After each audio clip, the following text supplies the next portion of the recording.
when you got married, going through the first coaching jobs as you're moving around before you get to this head coaching position, what was life like in the Doty family as you're moving from college to Abilene, from Abilene to Magnolia, and then from here, and then we'll talk about Erath County. So guide us kind of through all those transitions. So my family, my dad's family is from right north of Abilene, and so we had my grandparents there, and aunt and uncle and cousins were all in Abilene. But his O-line coach from University of Houston was the head football coach at Abilene Cooper. So that's how he got into that job.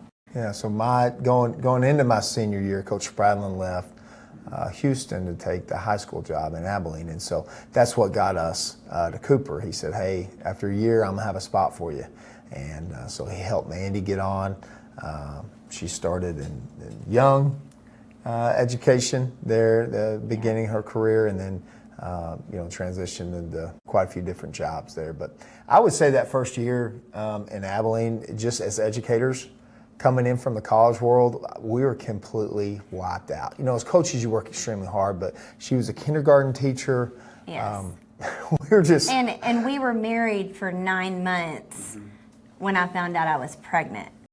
And we were supposed to be on like the 5-year plan. So I'm teaching kindergarten. I'm thinking, oh, this is great. Like everything's great. And then I find out I'm pregnant. And then 9 months later, so married for 18 months, and we have our first kid. So it was rough. Well, we were thinking, we're going to save money through the year, be able to vacation in the summertime, just enjoyed being just married and just it being us two. And that was short-lived. I came home from practice one night. She was just bawling. Well, partly because we were living in a little duplex with calico carpet.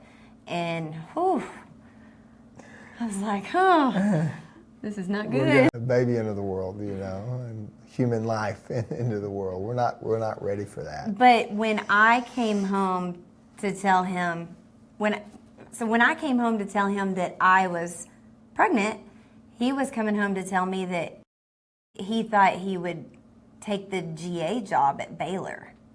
And at that time, the GA job at Baylor paid nothing, right? I mean, yeah. So he was coming home to tell me he's going to go that route, and I'm coming home and telling him that I'm pregnant, and that's never going to work. It's not going to work.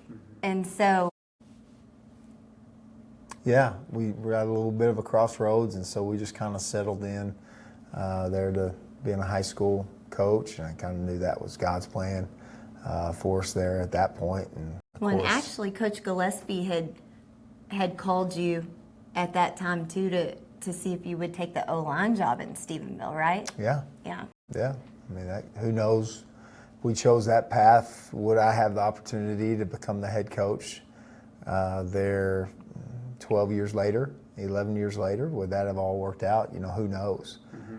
So, just life choices along the way. We chose to stay there. We had 7 great years in Abilene.